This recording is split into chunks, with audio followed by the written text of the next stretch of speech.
All right, guys, we're ready for our Four Seasons sunroom, and Daddy's gonna get a rec room with refreshments. Oh no, we'll be sleeping under the stars. Mom, what about the one with, the fun? Nice try, little bro. It's a gym. My gym. Hey, Grandma's getting her Four Seasons garden room. Weather tight and still like being outdoors. Maybe a living room. Oh no, wait, a family hub. Yeah! No matter what the budget, the season, or the climate, Four Seasons sunrooms let you and your family enjoy the outdoors inside. Call now to receive your free, no-obligation brochure from the premier manufacturer of sunrooms since 1975. More reasons for Four Seasons now. To find out more, call toll-free 800-928-7007. That's 800-928-7007. Call 800-928-7007 today. You're listening to the Spark Radio Network. Wake up, America. I think I got something to say to you. I say this every week. I love the United States of America, and I want you to love the United States of America too. Office Hours with Dr. A is not a safe space, so enter at your own risk. You will be exposed to the truth, and I will endure the consequences. Again, rest assured, I will not try to put my brain into your head. I will, however, motivate you to think and to use the analytical part of your brain that very few people want to use because it requires actual effort, it requires actual work. You've reached the office of Dr. Randy Arrington. Please have a seat, and the doctor will be with you in just a moment.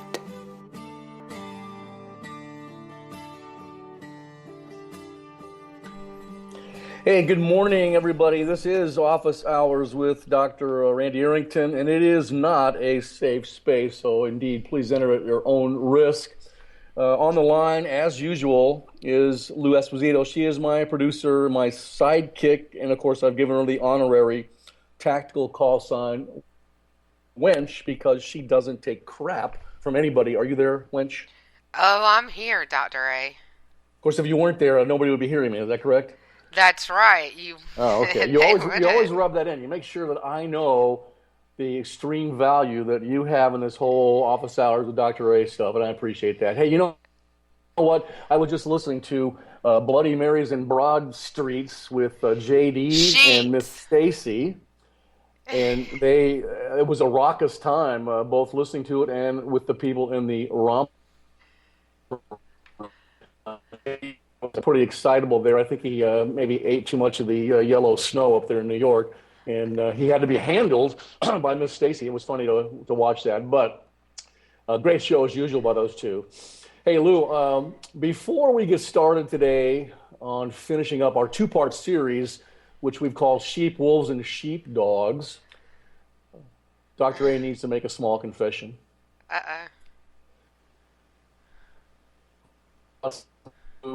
Right. I always tease you that Office Hours with Dr. A has only 2 listeners in each of our broadcast markets.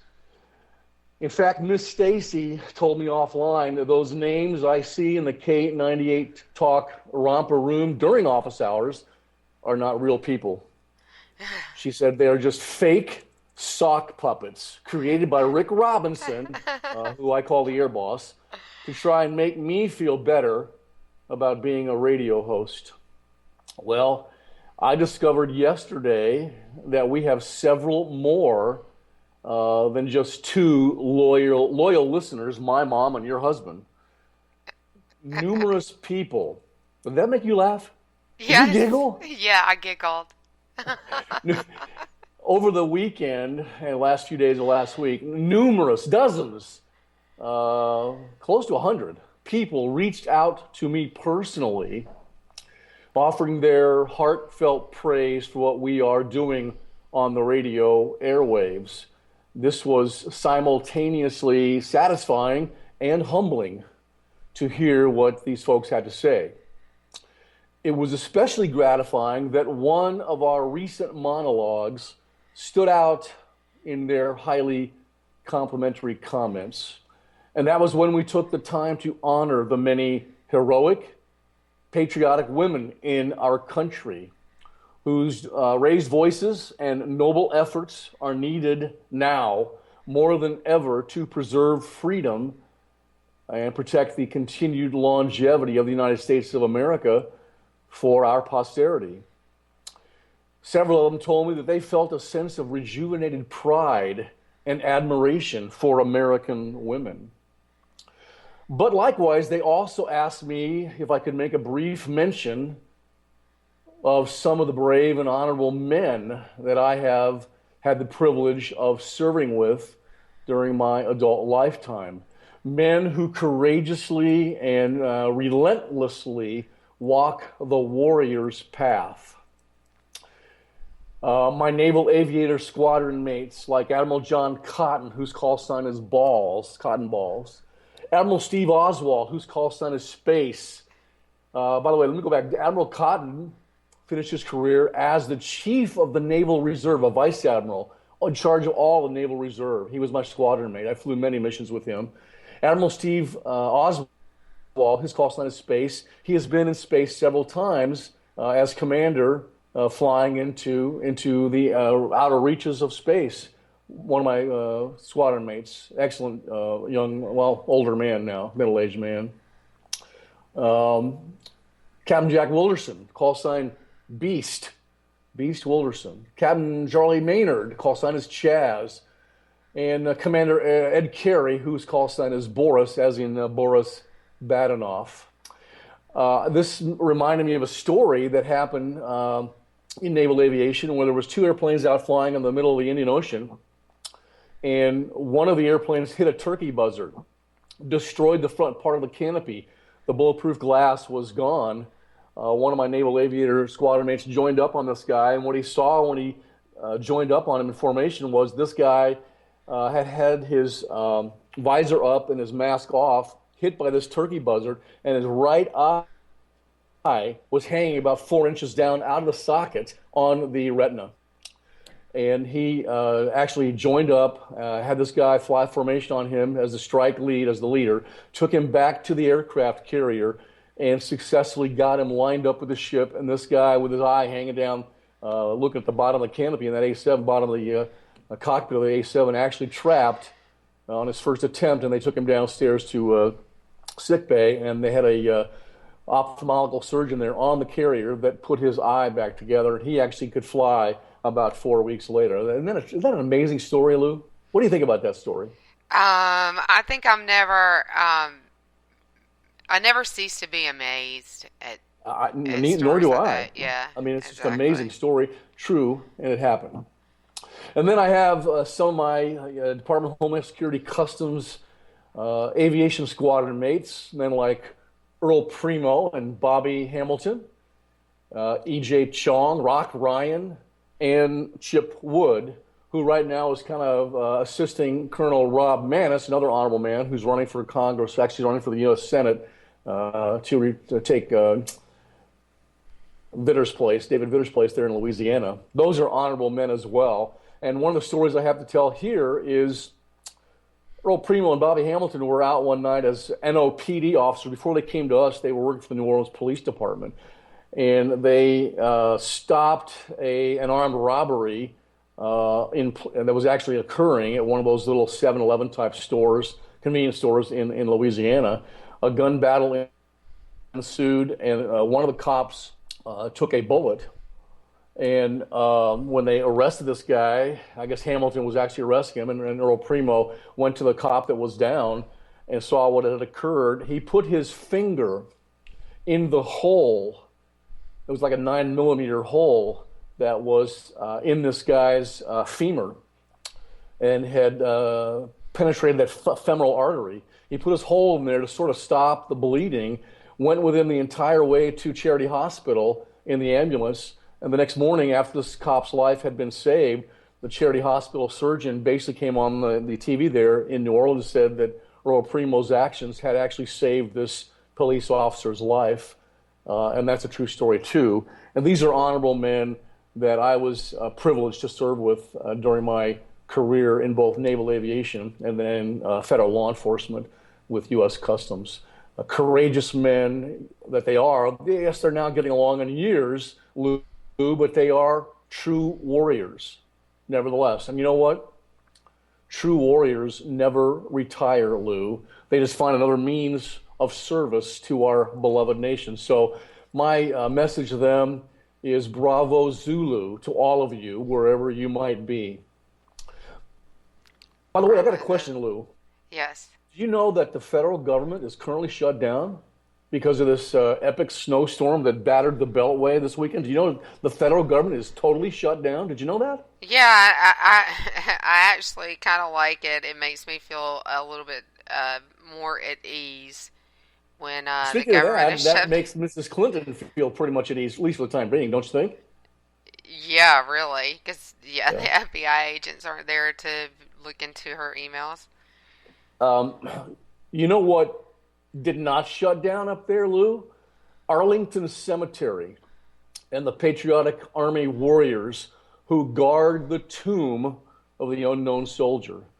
They are on duty all the time, Lou, protecting, cherishing, and revering the sacrifice of these unknowns who willingly died in service to the United States of America.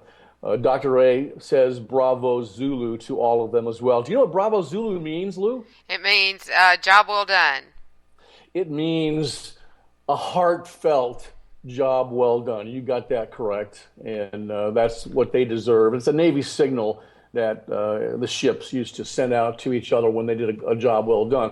All right, so that's sort of like the opening monologue. This episode here of Office Hours Dr. A, we're going to finish up our two-part series on sheep, wolves, and sheepdogs. So let me go back a little bit and kind of talk about what we discussed last Sunday about sheeps, wolves, and sheepdogs. Edmund Burke, who wrote Reflections of the Revolution in France, taught us that there is no safety for honest men and women except by believing all possible evil of those evil men and women that are lurking around out there. One of my heroes, political philosopher Dr. Hannah Arendt, taught us that the more heinous the behavior is, the easier it is for the rest of us to believe that it never actually happened. She wrote this in The Origins of Totalitarianism. Now, here's the point I'd like to emphasize, especially to the thousands of police officers, soldiers, and university students that I speak to every year. In nature, the real sheep are born as sheep. The sheepdogs are born that way too, and so are those wolves. They didn't have a choice. But you out there listening are not a critter. As a human being, you can be whatever you want to be. My father taught me that. Chief Petty Officer John Arrington taught me, Randy, you can be whatever you want, son. And he was so right. It's a conscious moral decision. If you want to be a sheep, then you can be a sheep, and that's okay. But you must understand the price that you will pay. When the wolf comes knocking at your door, you and your loved ones are going to die if there is not a sheepdog there to protect you. If you want to be a wolf, you can be a wolf. But here's my warning. The sheepdogs are going to hunt you down, and you will never have rest. You will never have safety, trust, or love for your entire life. But if you want to be a sheepdog and walk the warrior's path, then you must make a conscious and moral decision, people, every day to dedicate, equip, and prepare yourself to thrive in that sort of toxic, corrosive moment, that toxic environment when the wolf comes pounding on your door. For example, many police officers carry their concealed weapons in church. They are well concealed in ankle holsters, shoulder holsters, or inside the belt holsters tucked into the small of their backs. And hopefully some of them are buying that from Rebel Road tactical that Slickery Trigger owns. Anytime, Lou, that you go to some form of religious service in the United States of America, there's a very good chance that a police officer in your congregation is packing a weapon. And you will never know if there's such an individual in your place of worship until the wolf appears to massacre you and your loved ones. Do you realize this, Lou? Yeah, I do realize that, unfortunately. Most people I think don't. A lot of people out there don't know this. No, most people don't. I was training a group of police officers once in Texas, which is where Jade Langley lives. And during the break, one officer asked his friend if he carried his weapon to church. The other cop replied, "I will never be caught without my gun in church." After hearing this, I asked this guy why he felt so strongly about this. He told me about a cop he knew who was at a church massacre in Fort Worth, Texas in 1999. Wasn't the guy's name Dylan Roof? He killed 9 people at a church in, I think it was Charleston, South Carolina, just middle part of last year. Am I telling the truth there? Dylan Roof is the guy that killed 9 people in South Carolina? Yeah, I think that was his name. That's really close, if that's not right. But Yeah.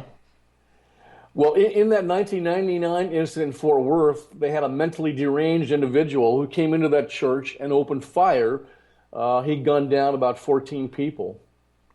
He said that officer believed he could have saved every life that day only if he had been carrying his gun into that place of worship. His own son was shot, and all he could do was throw himself on the boy's body and wait to die himself.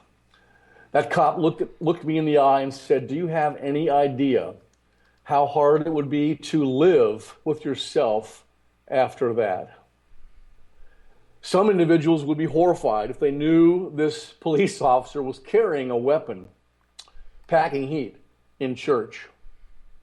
They might call him paranoid or would probably scorn him. I'm thinking that's probably the mega liberals that would be doing that. Yeah, some people would call him dangerous. Yeah. Yeah. Yet these same individuals would be enraged and would call for heads to roll if they found out that the airbags in their cars were defective, or that the fire extinguisher and the fire sprinklers in their children's school did not work. These people, these knuckleheads, can accept the fact that fires and traffic accidents can happen and that the safeguards against them. But their only response to the wolf, though, is denial. And all too often their response to us sheepdogs is scorn and disdain. But the sheepdog quietly asks himself, do you have any idea how hard it would be to live with yourself if your loved ones, your friends, were attacked and killed, and you had to stand there helplessly because you were unprepared for that fateful day? You know what, Lou? It's denial that turns people into sheep. And sheep are, how should I put this, psychologically destroyed by combat because their only defense is denial, which is counterproductive and destructive, resulting in fear, helplessness, and horror when that wolf does show up. And you know what, Lou? Denial kills you twice. It kills you once at your moment of truth when you are not physically prepared. You didn't bring your gun, or you didn't train to be prepared. Your only defense was wishful thinking. But you know what? Hope is not a strategy. Hope and change is not a strategy. Denial kills you a second time, Lou, because even if you do physically survive that incident, you are psychologically shattered by your fear, your helplessness, and your horror at that moment. Denial can be seductive, but it has an insidious effect. For all the peace of mind that you get by saying it isn't so, the fall you take when faced with the violence in reality, is all the more unsettling. Denial is a save now, pay me later scheme.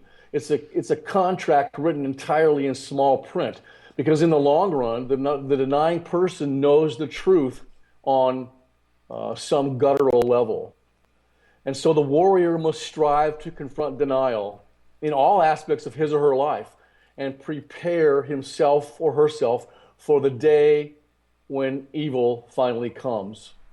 If you are a warrior who is legally authorized to carry a weapon and you step outside without that weapon, then you have become a sheep pretending that the bad man will not come today. Now, no one can be on 24/7 for an entire life. Everybody needs a little downtime, like Lou and Stacy and JD. But again, if you are authorized to carry a weapon and you walk outside without it, here's Dr. A's advice to you.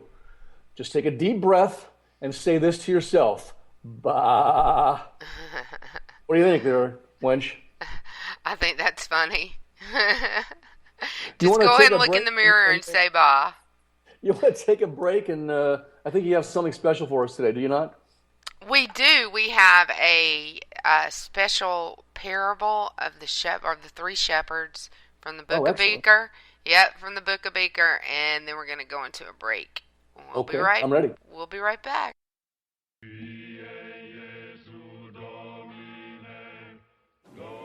A reading from the Book of Beaker. 1 Ephesians chapter 25, verses 14 through 30. The parable of the three shepherds.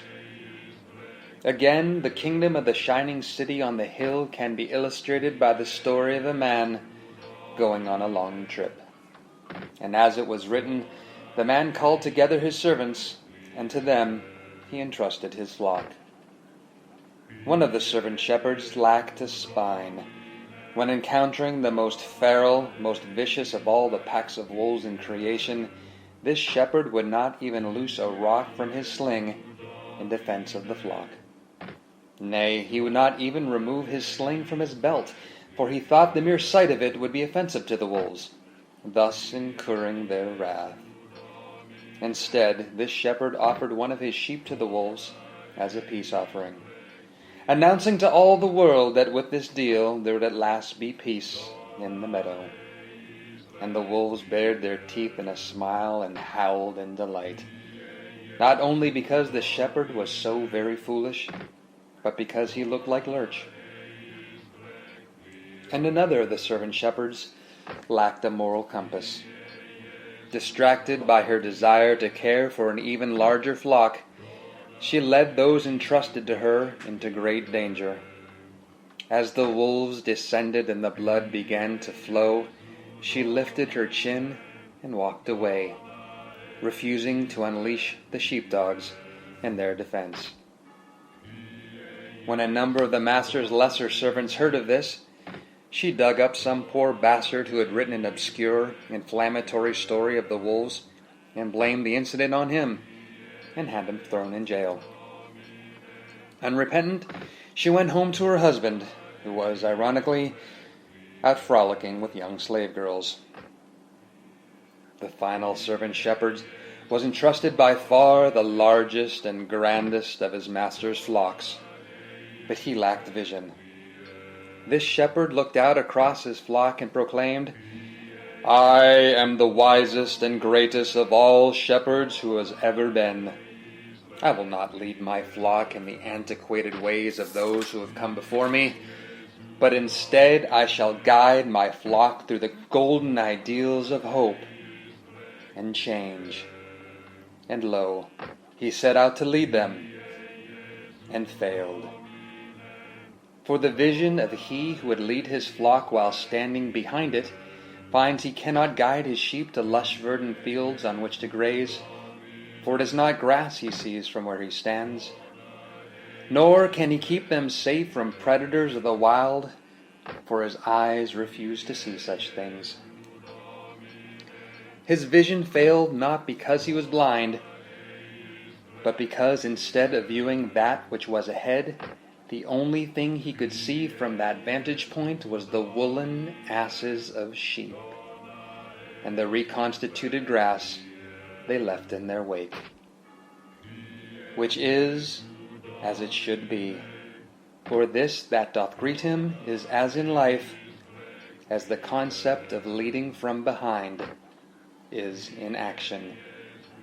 And the sheep of the flock grew weary of the incompetence of the servant shepherds, and cried out to their master, O Master, why have you forsaken us? Why have you left us in the care of such fools? And the master said, Sheep of the flock, it has ever been that the choice of servant shepherds is up to you, for such is the law of the shining city on the hill. And the sheep of the flock paused in their incessant bleating, and knew that this was true. And then a voice from inside the flock said, Hey, this Donald Trump guy sounds like he'd be pretty good at this, right? And the countless sheep bleated in their agreement. And then the master shook his head and said, In all the universe of creatures great and small, clearly thou art the fucking stupidest things ever created. And then he went to the divine liquor cabinet to drink deeply and drown his sorrows. This has been a reading from the book of Beaker.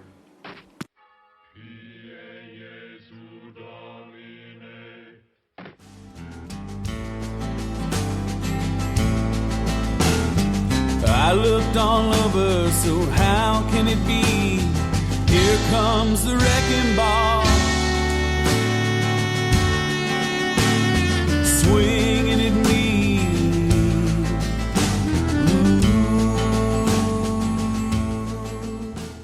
K98 Talk is continuing to expand its lineup. This means we are expanding our advertising base. Whether you're a startup trying to push through to the next level, or an established business trying to supplement your advertising budget, web-based advertising is a solid investment. Thanks to Talk's newest partnership with TuneIn Radio and instant access to our sister station, K98 FM, we give you worldwide access at a reasonable cost. Interested parties should email us at advertise@k98talk.org. They know I mean well and smiling as hell if they try. They open their mouths, only hatred spews out with their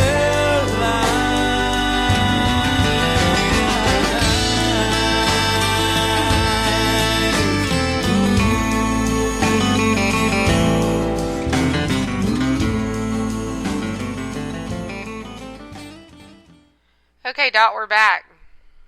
Okie dokie. We're talking about sheep, wolves, and sheepdogs. Now remember, this business of being a sheep or a sheepdog is not a yes-no dichotomy. It is not an all or nothing either or choice.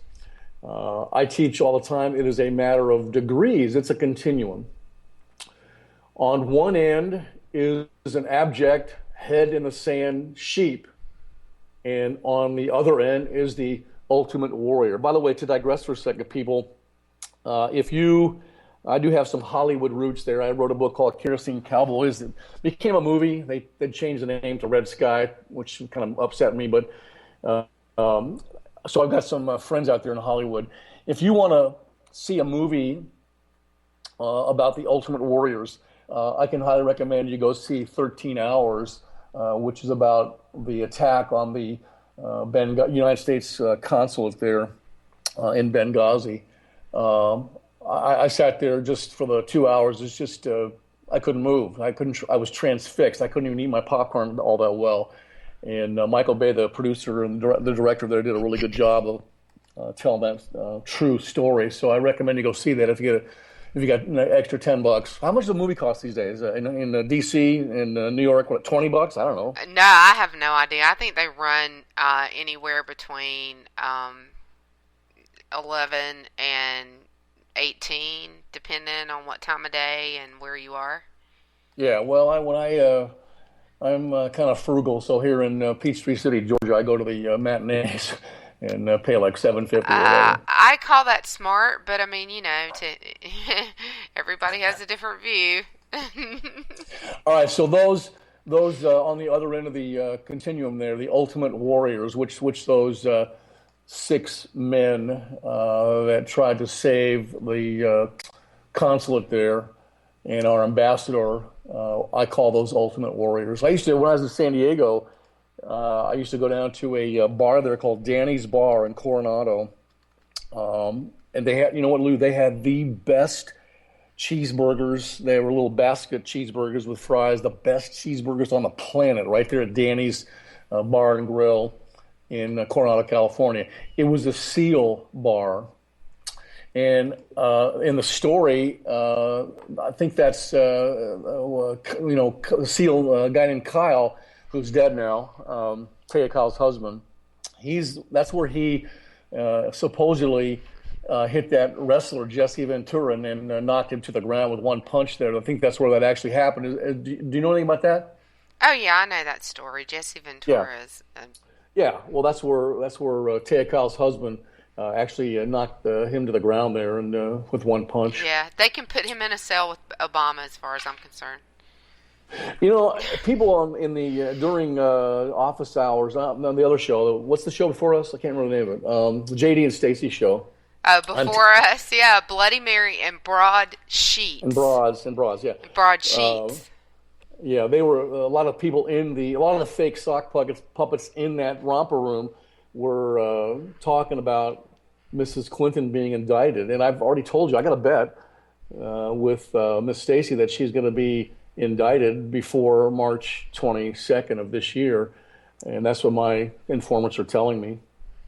But they're preparing her cell at Leavenworth, and I call it the secret compartmented cell. Do you know where I get that from? From the government. It's an actual, it's an actual security clearance. Yeah, it's going to be her cell is going to be a top secret, sensitive compartmented cell with special access only, because that's what she's been doing. What a vile human being she is. Somebody was talking the other day about listening to her, and I commented on Twitter, I can't listen to her for 5 seconds. I think it was Jody, one of the Altcom radio hosts, either Jody or Diane. I can't listen to Mrs. Clinton or look at her for more than 5 seconds. Is there something wrong with me because I can't do that? No. Why would there be something wrong with you? I don't know. I mean, there's a lot of people out there who love her. A lot of people out there, Lou, are willing to trade their freedom for free stuff. And you know what I call those people, right? Get ready to drink. They're mind raped. They have been mind raped. And I just don't understand it. I do understand how they get there. It's the cultural Marxist professors that, bring them that way. But so back to the wolves and sheepdogs. Most of us live somewhere in between. Since 9/11 and some of these other heinous activities that are taking place in America and around the world, I think that a lot of people are taking a step up that continuum and away from denial. The sheep took a few steps towards accepting and truly appreciating the American warriors, and those warriors started taking their jobs more seriously. The degree to which you, people out there listening, the degree to which you move up that continuum, away from sheephood, if you will, and denial, is the degree to which you, your friends, and your loved ones, people that you truly care about, will survive physically and psychologically at your moment of truth, which may indeed come one day.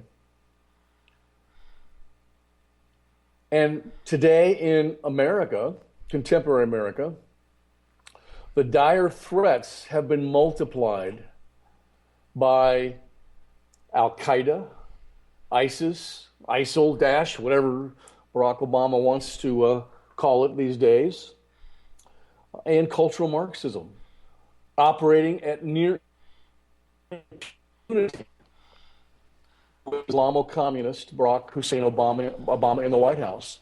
So my question to you, before we move on to some other stuff here, my question to you, America, is this. What's it going to be? Sheep, wolf, or sheepdog? You get to make that choice. What's it going to be for you, Lou? I think I'm pretty much a sheepdog. But in my own way. You told me you were heartless. I told you that Winston Churchill taught us that if you're not liberal when you're young, you have no heart. If you're not conservative when you're older, you have no brain. And you said, I must be heartless. No, I think I just always had a brain. I think I was the daughter of a small business owner, and that's all there was to it. Well, then when you went to Monmouth College there, they really... Monmouth College? Mm-hmm. You're not giving me my due respect there. You're not letting me get away with it. Nope. Hey, I teach this all the time that the United States of America, where we're right now, people in the romper room were asking me about Mrs. Clinton and some of the other people that are running the government right now, and they're traitors. Just out and out, unmitigated, committing heinous treason just about every single day. Mr. Obama, Valerie Jarrett, Mrs. Clinton, they're committing treason every single day, and they're getting away with it because we've got people in the Republican Party, if you read my article, The Chicago Way, which will explain this phenomenon, hopefully properly explain it. They're unwilling to do anything about these people because they don't want to upset the little apple cart that they're a part of inside the Beltway, the Beltway bandits that I call them. What is Trump, not Trump, but the other guy, Cruz, what does Cruz call them? The Washington Cartel? Yes, Washington Cartel. Yeah, boy, I tell you what, the whole campaign has taken on a new dynamic. It's almost like Miss Stacy's favorite Trump there is starting to align himself with the so-called GOP establishment, or maybe it's the other way around. They're starting to align themselves with him because that maybe they think that he is inevitably going to be the nominee. What do you think about that? I don't know. I can't figure out what's going on with Trump's campaign. He's perfectly fine with, the Nazis being behind him. He's all right with the establishment. He's okay with a whole lot of progressivism, but he wants to be the Republican nominee. So, I just am praying for him to burn out before we get to the SEC primary. Isn't he just a businessman, Lou, that he's doing things that are good for business? And he does some things that you like, and he does some things you don't like. I mean, eminent domain, he doesn't think eminent domain is a bad thing. You seem to think that eminent domain is a horrible thing. Yeah, I'm a Lockean. Why would someone who follows John Locke or even supports the teachings of John Locke, as did our founding fathers, why would somebody like me support eminent domain? That's crazy. Property rights are everything. Just for you, I'm going to, and listen to me, people out there listening, the three of you now that are listening, my producer doesn't like to plan ahead. She likes to just talk about one thing at a time, Dr. A, whereas me, I was taught to plan way ahead. You have a list of shows going into next year, I think. I do. I lay my clothes out 2 weeks in advance. A good naval aviator always plans well ahead, is always highly organized, and knows what he's doing now, how that affect him 15 minutes down the road or 15 days down the road. So I can't do anything but that, and I know it infuriates you. No, it doesn't infuriate me. Well, I told you, people, this is going to be an interesting year, and I think we're down to a two-man race between Mr. Trump and Ted Cruz of Texas. I did tell you, I got a lot of people that get mad at me when I tell the truth, and then they force me to endure those inevitable consequences. No offense intended to you out there who like that senator from the state of Florida, but I think Marco Rubio, in my humble opinion, is nothing more than a slick little punk in a three-piece suit. I wouldn't trust him as far as Miss Stacey could throw Donald Trump. Am I being too hard? Not in my mind, you're not. As far as Miss Stacey could throw Donald Trump. Come on, that's as funny as JD. You know, it is as funny as JD. That's why I don't mind so much when you do it, because you're always so serious, Doc. Hopefully, the air boss there, Rick Robinson, is going to get us all press passes to CPAC. I think it's like the 2nd to the 5th of March up there in the vicinity of the Beltway Bandits. It's in at the Gaylord Center. Is that actually in Maryland? But hopefully, we're going to get press passes and maybe can actually broadcast from Radio Row.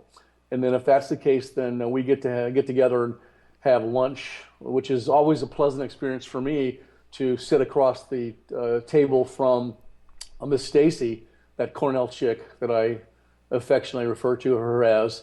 And then when I am in her close proximity, I revert to my POW persona. All she gets out of me is name, rank, and serial number. And JD thinks that's funny. We'll see. Hey, here's the deal about treason, and I just mentioned that. It's taking place in the United States. Treason needs unwitting accomplices as well as witting accomplices. People that are actually trying to do it purposefully every single day, and those that don't realize they're doing it, the unwitting accomplices. Several months ago, they had a report that came out of the Department of Homeland Security, which has turned into one of the most embarrassing bureaucracies with Jay Johnson at the helm. But this report came out that documented threats to the United States of America's longevity as a free nation. And it argued that one of the biggest perils to American freedom is the distinct possibility, Lou, of homegrown violence from, how'd they put it, older, right-wing extremist, sovereign-minded citizens who revere the United States Constitution. Are you kidding me? That's exactly what they said. Aren't we supposed to revere the Constitution, Lou? I would hope so. It's really disappointing when you see so many people who don't. But we are supposed to revere the Constitution. There's the whole concept of the living Constitution, and some people think that it should grow and change and mean different things over time, as if it's up to some kind of biblical interpretation or something, which is insane. And nothing could be absolute. That's absolutely true. Nothing can be farther from the truth. Mm-hmm. You got a whole cadre of so-called intellectuals at the university level. When I was at UCLA as a professor, I used to talk to them all the time and see them, sashaying around campus with their high-minded ideals. Nothing but cultural Marxists is what they were. That think that the Constitution should be repeatedly interpreted and reinterpreted. That's not true. I mean, the founding fathers, flawed men that they were, I'll grant you that, but they were brilliant. They were brilliant. And they had lived through King George III style of tyranny. So they knew what it was all about, and they knew what had to be done. They loved Montesquieu, and they loved Locke, which in your honor, we're going to do a whole show on Locke in the future, and that's I'm planning that. You keep promising me that, but I haven't seen it yet. It's going to happen. Well, I got to get there.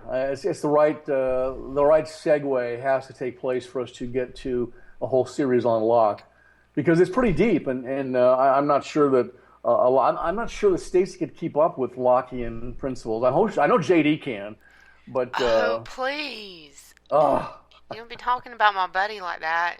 She can run circles around. She can run circles around you and JD. Agape love is what I'm saying. Yeah, I know. So older right-wing extremists, and when I read that, I thought of you. Older right-wing. I'm not laughing.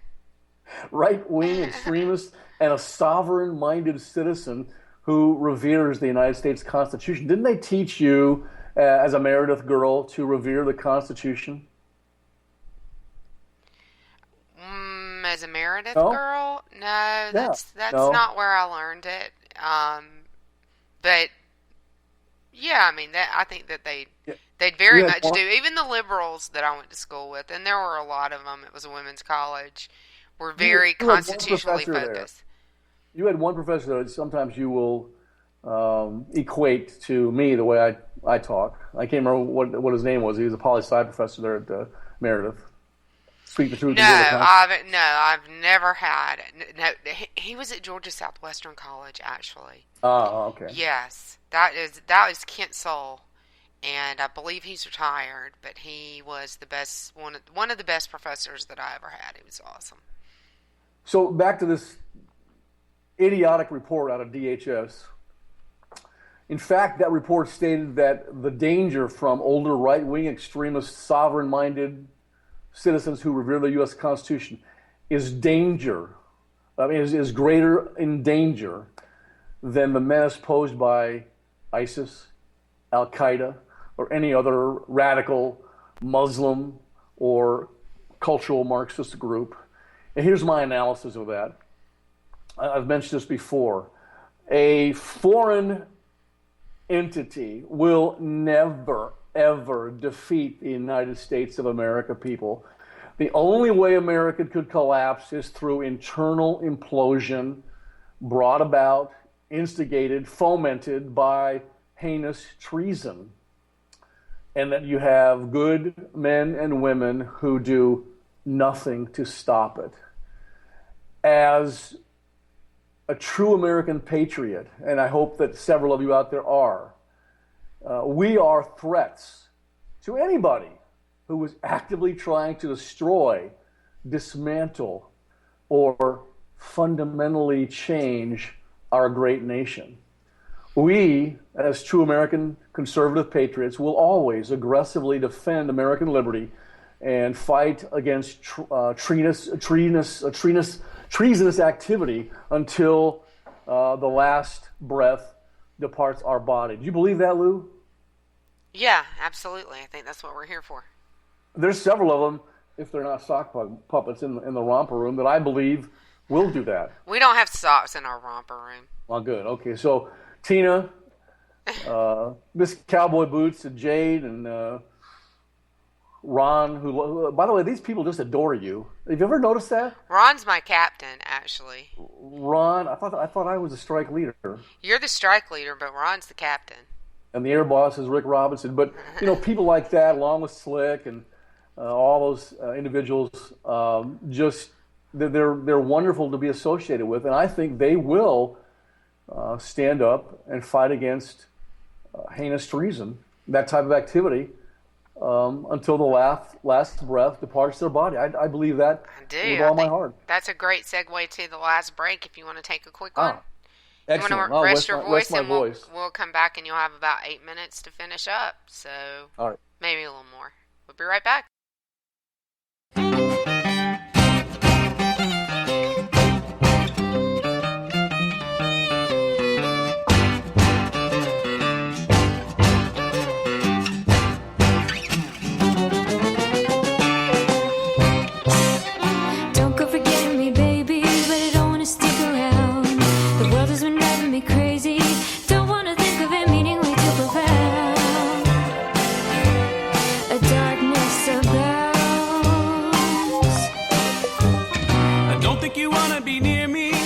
Ship is run aground. The water is shallow and hazy. The storm is upon us. It's too late to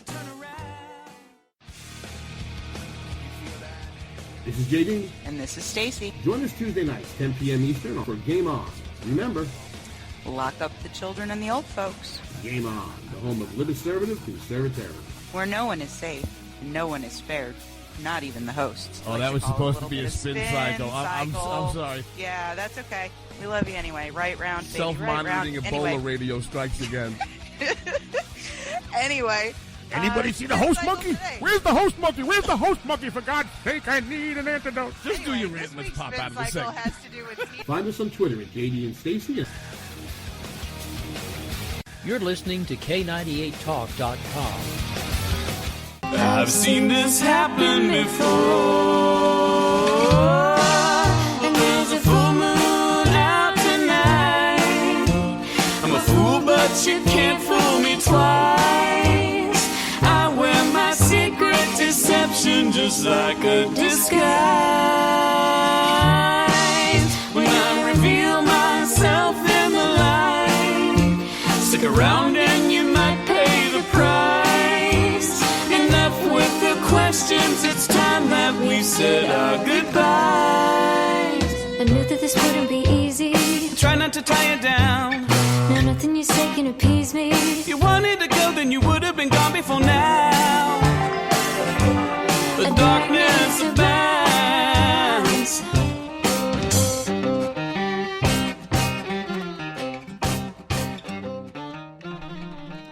Great music by Tennessee Jed there. He's on iTunes. You're back, Doc. You know, every time I hear that, I mean, we just started this like, was it last Sunday, the Sunday before, I make the comment, that guy's really talented. And that's my favorite I wish I could song. play guitar like him. Yeah, both of our new bumpers are by him, and we'll probably be using more by him. But yeah, he's super talented. Good for him. The people out there in office hours with Dr. A land seem to really enjoy Beaker when he does his readings. That's yeah. It's fun. Yes, the Book of Beaker is awesome. All right, so well, he read today from the Book of Appeasement. Yes, exactly. The names of the books of Beaker are actually pretty awesome too. You got about 5.5, 6 minutes. Can you get us out of here? All right. Kind of wrap this up. Yeah. Marxists in our country, masquerading as liberals, are the people who are afraid of us true American patriots. They are afraid that us true American patriots, Lou, will stand up and stop their plans for a revolution in America, whether that totalitarian revolution is communist or Islamic, whatever brand the totalitarianism goes by, they're afraid that we'll stop that. They are correct to fear us because we, in the long run, wench, will defeat them. To reiterate, Barack Hussein Obama boldly commits high treason, in my humble opinion, and blatantly breaks the U.S. Constitution on a daily basis because he is an Islamo-communist. He does have a phone and a pen. What a knucklehead to say that he's going to rule, this is by fiat, with his phone and his pen, and the GOP establishment, because of the Chicago way, doesn't have the courage, or as JD would say, the cojones, to stand up and stop this guy. If this guy was me in the White House, I would have been impeached and thrown in jail years ago, Lou. Years ago. You believe that? Yeah, I definitely believe that. Trust Dr. A on this one subject. That's one of my mantra sayings. Mr. Obama literally hates the Founding Fathers' original idea of America. He literally hates the concept of sovereign, inviolable individual rights, the rule of law, market capitalism, and holy Christianity with a delusional passion.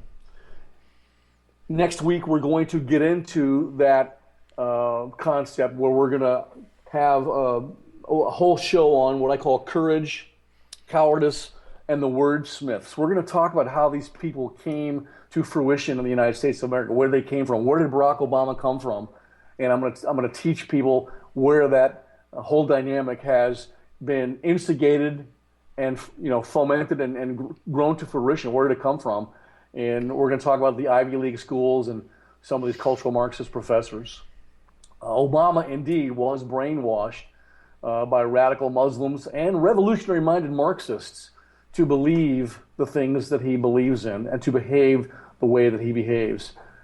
Listen to me. It is who he is at his core.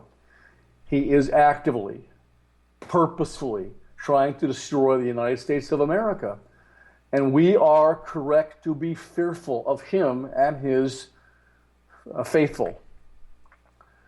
But we should have greater fear of the morons and the so-called elitists who actually put a man like Barack Hussein Obama in the White House and who actually will vote for a woman like Mrs. Clinton or a man like, who's the guy from Vermont, Bernie Sanders, the socialist that he is. Those people, we should be afraid of them because 47 or 8% of them exist in the United States, Lou. They are the ones that we should really fear because they are so mind raped. They actively cover for and protect this guy and his heinous behavior as commander-in-chief. And they're everywhere. They're in all walks of life, Lou. These people, too, are unwitting American traitors, and they don't even realize it, Lou. It's very similar. The analogy I would say is very similar to the average German citizens in 1939 or the Russians in 1917. They are unwitting accomplices to the planned destruction of the greatest nation that mankind has ever known. They know not what they do. America, people, trust Dr. A in this one subject, is God's shining city set upon the hill for all to see. That is absolutely the truth. And I want you to always remember this. Let freedom ring. God help us. And I'm going to end. In your daily lives, speak the truth, endure the consequences. Yeah, sorry about that. I'm going to end with saying that it was John Winthrop who said that first. Do you know who John Winthrop is? I do. Okay, great. He was the second governor of Massachusetts and a great man in establishing the colonies. So shout out to him. And we will be right back here next Sunday. You can catch us on WNJC 1360 AM in Philly on Tuesdays at 5 p.m. And we'll see you Thursday night for Hitting the Bell Tolls. And hopefully you'll be feeling up to that. Or we'll have a fill-in. So join us hopefully, after they carve up my mouth on Thursday morning. Yeah, I know. That's going to stink. So we'll see. Yep, but we will see you guys around. Thanks for joining. Office Hours on WNJC. It's brought to you by the Conservative. If you want to work until you keel over, have less of everything in retirement, or give back more of your hard-earned money to the stock market again, then just ignore me. But if you'd like to protect the money you save, receive a steady, predictable retirement income, and enjoy financial security for as long as you live, then listen to this. You can download a free report that reveals the wealth-building secrets Wall Street and the banks don't want you to know. You'll learn how you can get guaranteed growth, safety, and real prosperity without risking your money in the Wall Street casino, and how to get the money you need when you need it, simply by asking for it. This is the best way to have a 100% secure retirement and know your money will last as long as you do. To learn more about this method and to get your free report, go to 29security.com. That's the number 29security.com. 29security.com. Go to 29security.com.